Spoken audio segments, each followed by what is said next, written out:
হরে কৃষ্ণ। শ্রীমদ্ ভাগবতের প্রথম স্কন্ধ প্রথম অধ্যায় 2 নম্বর শ্লোক।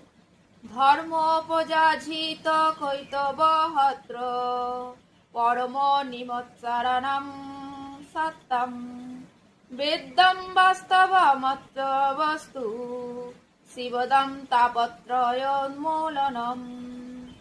শ্রীমদ্ভাগবতে মহামুনি কৃতে কিংবা পরৈরেশ্বর সদৌহৃদয় বরুদ্ধতে হত্র পৃথিবী সুশুভ্রি তৎক্ষণাৎ। অনুবাদ: জড় বাসনাযুক্ত সব রকমের ধর্ম সম্পূর্ণভাবে বর্জন করে এই ভাগবত পুরাণ পরম সত্যকে প্রকাশ করেছে, যা কেবল সর্বত্রভাবে নিমৎসর ভক্তরাই হৃদয়ঙ্গম করতে পারেন। পরম সত্য হচ্ছে পরম মঙ্গলময় বাস্তব বস্তু। সেই সত্যকে জানতে পারলে ত্রিতাপ দুঃখ সমূলে উৎপাটিত হয়। মহামুনি বেদব্যাস উপলব্ধির পরিপক্ক অবস্থায় এই শ্রীমদ্ ভাগবত রচনা করেছেন এবং ভগবত তত্ত্বজ্ঞান হৃদয়ঙ্গম করতে এই গ্রন্থটি যথেষ্ট। সুতরাং অন্য কোনো শাস্ত্রগ্রন্থের আর কি প্রয়োজন?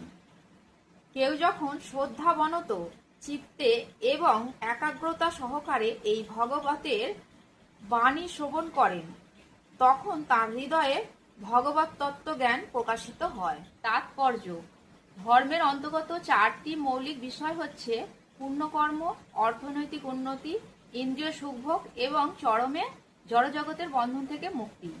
ধর্মবিহীন জীবন হচ্ছে অসভ্য জীবন। ধর্ম আচরণ শুরু হলেই কেবল যথার্থ মানব জীবনের শুরু হয়। আহার, নিদ্রা, ভয় এবং মৈথুন, এই 4টি হচ্ছে পশু জীবনের ভিত্তি। এই প্রবৃত্তিগুলি মানুষ এবং পশু উভয়ের মধ্যেই রয়েছে, কিন্তু ধর্ম আচরণ হচ্ছে মানব জীবনের একটি বিশেষ কার্য। ধর্মবিহীন মনুষ্য জীবন পশু জীবনের থেকে কোনো অংশেই উন্নত নয়।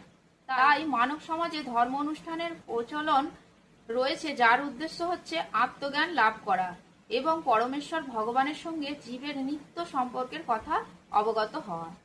মানব সভ্যতার নিম্ন স্তরে সবসময় জড়জগৎকে ভোগ করার তীব্র বাসনা থাকে এবং তার ফলে নিরন্তর ইন্দ্রিয়তৃপ্তির জন্য পরস্পরের সঙ্গে প্রতিদ্বন্দ্বিতা হয়।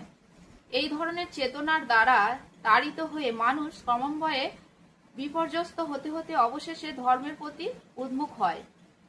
সে তখন জড় সুখভোগের আশায় পূর্ণ কর্ম অথবা ধর্ম অনুষ্ঠান করে।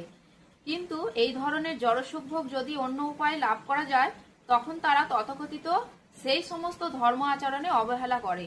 এটি হচ্ছে আধুনিক সভ্যতার পরিস্থিতি। মানুষ যথেষ্ট অর্থনৈতিক